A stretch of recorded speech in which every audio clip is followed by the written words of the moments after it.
উচ্চবিত্ত মধ্যবিত্ত প্রত্যেকেই কিন্তু আমরা কারুর না কারুর কাছে ভিক্ষাবৃত্তি করি। এই প্রসঙ্গে নিয়ে একটু অসাধারণ গল্প আজকে আমি তোমাদের কাছে শেয়ার করছি।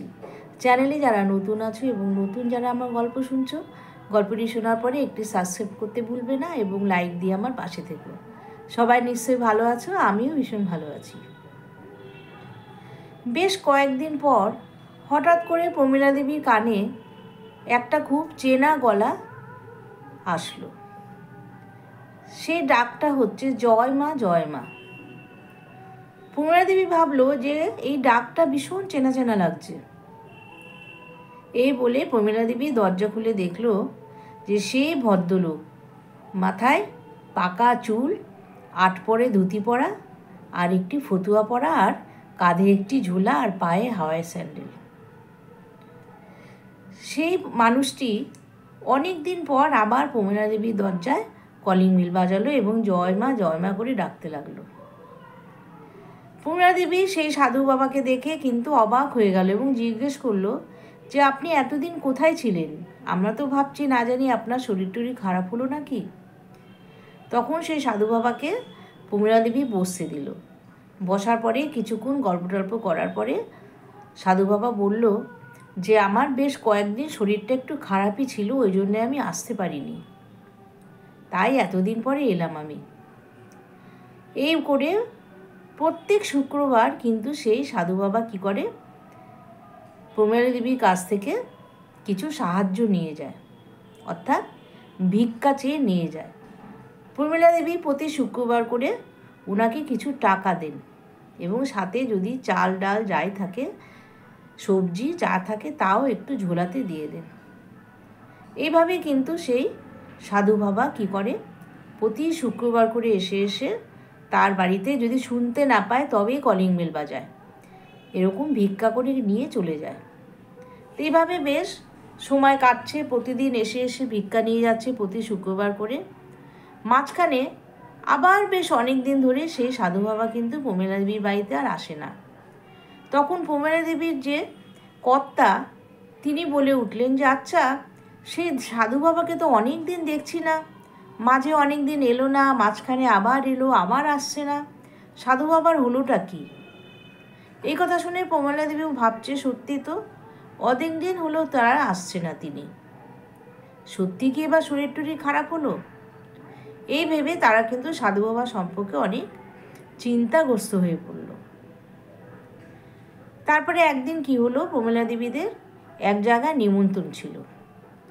সেখানে প্রমীলা দেবী আর প্রমীলা দেবীর কর্তা গাড়ি চালিয়ে সেই জায়গায় নিমন্ত্রণে যাচ্ছে। দুপুরবেলা মাঠের ধার দিয়ে যাচ্ছে, খাখা রোদ, গরমকাল, চারদিকে শুষ্ক একদম, আর গাড়ি চালানোর সময় ঠান্ডা হাওয়া গাড়ির জানলা দিয়ে ভেতরে ঢুকছে। প্রমীলা দেবীর খুব ভালো লাগছে সেই ঠান্ডা হাওয়া, এবং গাড়ির পাশ দিয়ে জানলা দিয়ে কাঁচ খুলে চারদিকে তাকাতে তাকাতে যাচ্ছে। যেতে যেতে হঠাৎ চোখে পড়ল প্রমীলা দেবীর যে একটা জায়গায় একটা ছোটো ঘর, কোনো রকমে 2-3টা রুম আছে, খড়ের ছাউনি দেওয়া, তার সামনে কিছুটা জুড়ে মাঠ, সেখানে প্রচুর ছোট ছোট বাচ্চারা খাওয়া দাওয়া করছে। এই দেখে প্রমীলা দেবী তার কর্তাকে বললেন যে শোনো একটু দাঁড়াও, দেখো এখানে বাচ্চারা কত খাওয়া দাওয়া করছে, চলো না একটু দেখে আসি, ওদেরকে একটু দেখে আসি। এই প্রসঙ্গে একটা বলে রাখি, প্রমীলা দেবীর মনটা কিন্তু ভীষণ উদার প্রকৃতির ছিল। তিনি কিন্তু সবাইকে দান সাহায্য করতে খুব ভালোবাসতেন, যার জন্যই কিন্তু সাধু বাবা তার কাছেই আসতো। তো তার কথা শুনে প্রমীলা দেবী কর্তা গাড়িটা থামালো এবং থামিয়ে সেই মাঠের সামনে গেল, গিয়ে দেখে সেখানে প্রচুর ছোট ছোট ছেলেমেয়েরা খাওয়া দাওয়া করছে। খাওয়াতে ছিল ডাল, ভাত, সবজি, ভাজা আর চাটনি, এবং খাওয়ার পরে সবাইকে একটা করে মিষ্টি দেওয়া হচ্ছে। প্রত্যেকটা বাচ্চা খুশি মনে খাচ্ছে, খাওয়া দাওয়া করছে, আর এদিকে প্রমীলা দেবী আর প্রমীলা দেবীর কর্তা সবাইকে ঘুরে ঘুরে দেখছে। দেখতে দেখতে হঠাৎ প্রমীলা দেবীর কর্তায় চোখ গেল একজনের কাছে। তিনি হচ্ছে সেই যে সাধু বাবা তাদের বাড়িতে আসতো প্রত্যেক শুক্রবার করে, সেই সাধু বাবার দিকে চোখ গেল। প্রমীলা দেবীর কর্তা প্রমীলা দেবীকে ডেকে বলল যে এই যে দেখো দেখো, ইনিই তো আমাদের বাড়িতে যান, তাই না? প্রত্যেক শুক্রবার করে তুমি যে বলছিলে অনেক দিন ধরে আসে না, এই তো উনি, মনে হচ্ছে ইনি। তাই দেখি তো সামনে গিয়ে, এই বলে প্রমীলা দেবী সামনে গিয়ে দেখলো যে সত্যিই তো সেই সাধু বাবা ওখানে। তখন প্রমীলা দেবী সেই সাধু বাবাকে বলল যে আরে আপনি এখানে কি করে? আর অনেক দিন যান না আমার বাড়ি, আমি তো খুব চিন্তায় আছি, না জেনে আপনার শরীর টরীর খারাপ করলো। প্রমীলা দেবীর কর্তাও কিন্তু একই কথা বলল। তখন সেই সাধু বাবা বলল, হ্যাঁ আমি অনেক দিন যাই না, এটা ঠিক।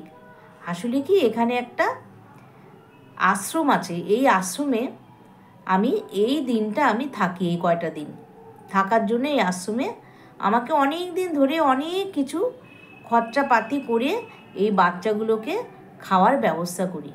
সাথে আমার আরও 5জন লোক আছে, তারাও আমাকে সাহায্য করে, তারাও কিছু খরচ দেয়। যার জন্যেই আমি আপনার ওখানে অনেক দিন হলো যেতে পারছি না।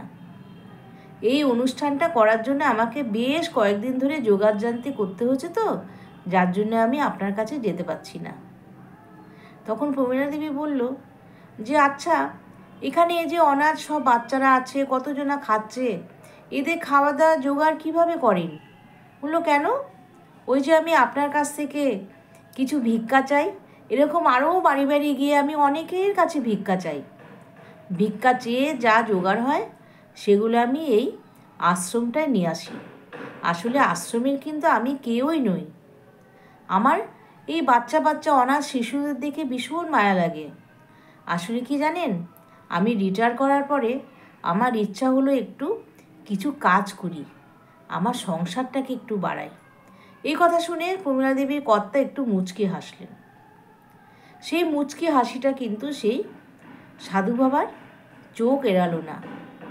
সেই সাধু বাবা তখন প্রমীলা দেবীর কর্তাকে বললেন যে না না, আপনি অন্য ভাবছেন, আমি যেটা বলছি সেটা শুনুন। আসলে কি, আমি রিটায়ার হওয়ার পরে যা পেনশন পাই তা খুবই সামান্য পেনশন। আমার ঘরে আমার মেয়ে আছে, ছেলে আছে, আমার বউ আছে, সবাই আছে, কিন্তু তবুও তাদের সংসারের খরচাপাতি চালিয়ে যেটুকু পাই তা খুবই সামান্য, তো তাতে কিছু হয় না। আমি যার জন্যে কী করি, আমি ভিক্ষে করি। ভিক্ষে করে যা হয় সব একসাথে জোগাড় করে আমার সামনে আরও 5-6 জন এই যে দাঁড়িয়ে আছে দেখছেন, তারাও এভাবে আমার মতো ভিক্ষে করে। ভিক্ষে করে এই ছোট ছোট বাচ্চারা যারা অনাথ শিশু, তাদেরকে কিন্তু আমরা প্রতিদিন খাওয়াই। আর আজকে একটা বিশেষ অনুষ্ঠান, যার জন্য ওদের একটু ভালো মতো খেতে দিচ্ছি।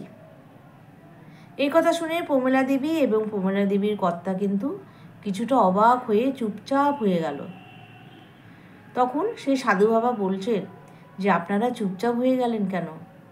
তখন প্রমীলা দেবী কর্তা বলছে, আচ্ছা আপনি তো রিটায়ার হয়ে গেছেন, তার মানে আপনি চাকরি করতেন, চাকরি করার পরে পেনশন পাচ্ছেন, তা আপনি তাহলে এই যে ভিক্ষা করেন, আপনার বাড়ির লোকেরা আপনাকে কিছু বলে না? তখন সেই সাধু বাবা হাসতে হাসতে বলছে, না না, সে তো আমাকে বলবেই। এ নিয়ে আমি বাড়িতে প্রচুর গালাজ বকাবকি খেয়েছি, কিন্তু কি করব, আমার যে নেশা, আমি যে এই নেশা ছাড়তে পারবো না, তাই পেনশনের টাকায় তো কিছুই হয় না, ওই জন্যেই আমি ভিক্ষা করে বাচ্চাদের খাওয়াই। এখন আর কেউ কিছু বলে না। তখন প্রমীলা দেবীর কর্তা বলছে, আচ্ছা আপনি যেখানে থাকেন সেই পাড়ার লোকেরা আপনাকে কিছু বলে না? বললো না, তারাও আমাকে বুঝে গেছে আমি কেন ভিক্ষে করি, ওই জন্যেই কিছু বলে না। ছেলে তো ভীষণ রেগে যায়, ও তো একদম চায় না যে বাবা ভিক্ষা করুক, কিন্তু ভিক্ষা ছাড়া তো আমার গতি নেই, এদেরকে কে দেখবে, এদেরকেও তো খাওয়াতে হবে, যার জন্যেই আমি ভিক্ষে করি। আমার 2 মেয়ে 1 ছেলে, 2 মেয়ের বিয়ে দিয়ে দিলুম, আর ছেলেটা আছে, ছেলেও কিছু কাজকর্ম করে, আর আমি এদিকে যতটুকু পেনশনের টাকা পাই তার থেকে বেশিরভাগটাই সংসার দিই, আর তার থেকে একটুখানি রেখে আর বাকিটা ভিক্ষে করে আমি চালাই, এই বাচ্চাদের জন্য আমি রেখে দিই। আচ্ছা আচ্ছা আসুন, আমার সাথে আসুন, ওই যে একটা রান্নাঘর দেখছেন না, ওখানে আমার কিন্তু স্ত্রী আছে, ওই কিন্তু রান্নাবান্না করে। একদিন কি হয়েছে জানেন, আমি এরকম ভিক্ষে করতে যাচ্ছি, আমার ছেলে পারে তো আমাকে মারতে আসে এরকম, ও কিন্তু ভীষণভাবে রেগে যায়। তখন আমার স্ত্রীকে করলো, সে রুখে দাঁড়ালো, ছেলেকে বলল তুই ঘর থেকে বরং বেরিয়ে যা, বাবা যে কাজ করছে করতে দে, তুই বাবাকে বাধা দিস নে। তখন থেকেই কিন্তু স্ত্রী বলে আমিও তোমার সাথে আছি।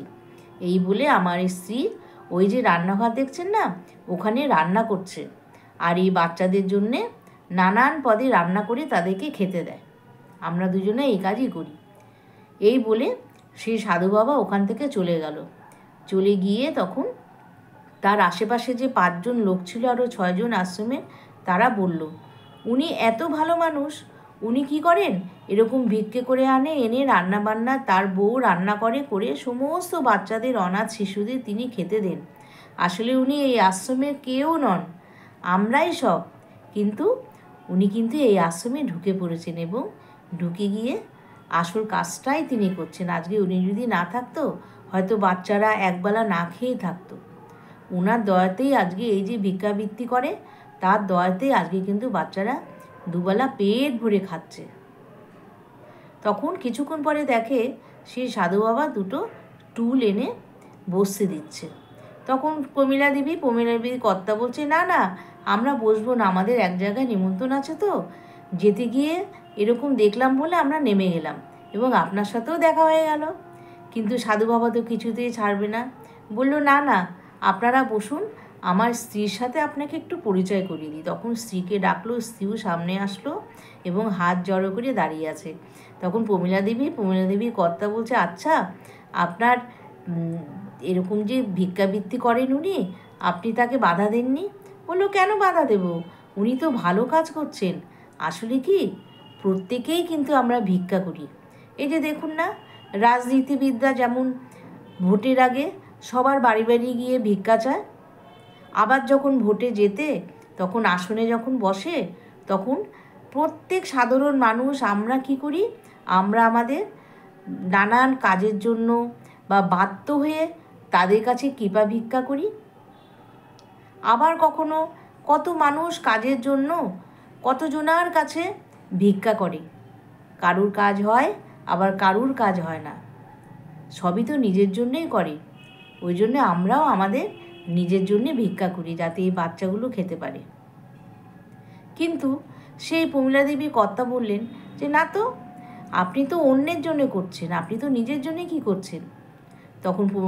তখন সাধু বাবা বলছে না না, আসলে বাচ্চাগুলো তো আমার নিজের, আমি তো তাদের জন্যেই করছি, এটাই তো আমার নিজের কাজ। এই কথা শুনে প্রমীলা দেবী আর প্রমীলা দেবীর কর্তা কিন্তু অবাক হয়ে গেল এবং খুব তাদের মনে মনে ভাবলো যে ঠাকুর, এদের মঙ্গল করো, এরা এত ভালো মনের, আমরাও তো পারি কিছু সাহায্য করতে এখানে।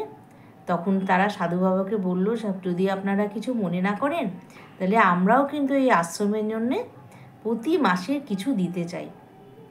তখন সেই সাধু বাবা বললেন বেশ তো, তাহলে তোমরাও দেবে। তখন থেকে তারাও কিন্তু সেই আশ্রমে কিছু দান করতে লাগে। তাহলে আজকের দিনে কি হয়, প্রত্যেকে কিন্তু আমরা ভিক্ষা করি। কেউ রাজনীতির জন্যে ভিক্ষা করে, ভোটে দাঁড়ানোর জন্য, ভোটে জেতার জন্যে। আবার কেউ কি করে, রাজনীতিবিদদের কাছে গিয়ে নিজেদের স্বার্থ সিদ্ধির জন্য ভিক্ষা করে। কেউ কাজের জন্যে কত মানুষের কাছে ঘুরে ঘুরে ভিক্ষা করে। আবার কেউ বা কী করে, অন্যের খাওয়ারের জন্যও ভিক্ষা করে। তাহলে আমরা প্রত্যেকে কিন্তু ভিক্ষাবৃত্তি করেই চলি। এই হচ্ছে গল্পের আসল সারমর্ম। সুতরাং ভিক্ষাবৃত্তি করেই কিন্তু সবাইকে চলতে হয়। কেউ নিজের জন্যে করে, কেউ আবার অন্যের জন্যও করে। তাহলে বন্ধুরা, আজকে আমার এই গল্পটা কেমন লাগলো তোমরা প্রত্যেকে কমেন্ট বক্সে জানাবে এবং পারলে পরে প্রত্যেককে শেয়ার করে দেবে। তাহলে আজকে আমি আসি, আবার আসবো একটি নতুন গল্প নিয়ে। টাটা।